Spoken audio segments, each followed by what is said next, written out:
តោះសួស្តីអ្នកទាំងគ្នាថ្ងៃនេះអ្នកលក់មកណានាំពីផេតមួយ HU យើងណា HU តាមមួយស្អាតមែនតើតាមនេះគឺតាមសំចេញមកថ្មីឡើងខ្ជិលហ្មងណាដាក់ច្រៃម្លេះ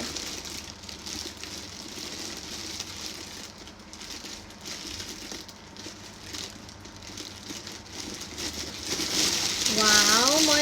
ល so cute វ៉ាវខ្ជិលខ្លាំងមែនតើមើលអើយតាមថ្មីយើងបានប្រើបានពីរពណ៌អានេះខាងនេះពណ៌ទឹកសមុទ្រចំណែកឯខាងនេះពណ៌ឈូកស្អាតមែនតើណយហើយមួកនេះជាប្រភេទមួក HU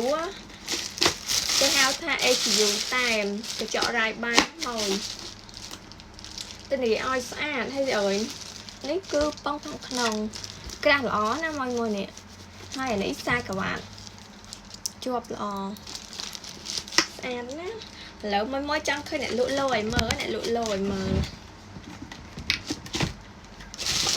ជប់ស្តានអ្នកលក់តែងស្បោងចេញសិន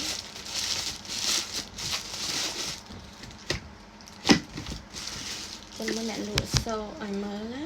សាក់តែឲ្យមើល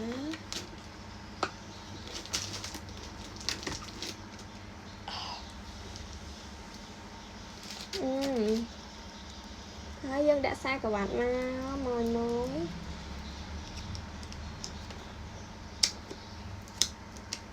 យដាក់ប្រចាំមក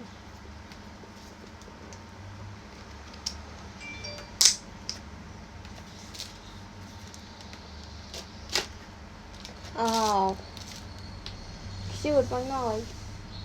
អានេះពីចំហៀងពណ៌ឈូកចំណែកនេះវិញពីចំហៀងពណ៌ទឹកសមុទ្រនេះអ្នកលក់ដាក់ស្មៅដាក់ចង់ដាក់មើលទៅនេះចឹងគឺខាងក្រៅឲ្យមើលឃើញយ៉ាងណយ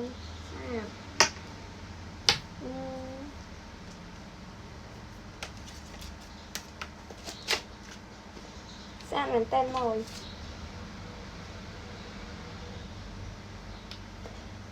អ្នកលក់ភ្លេចបកកញ្ចក់ឲ្យមើល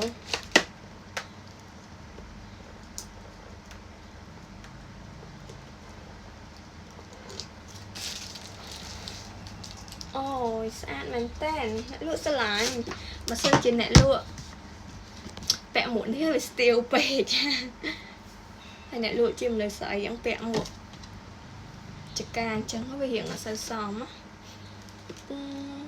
ស្អាតតាអរគុណបាយបាយជួបគ្នានៅវីដេអូក្រោយ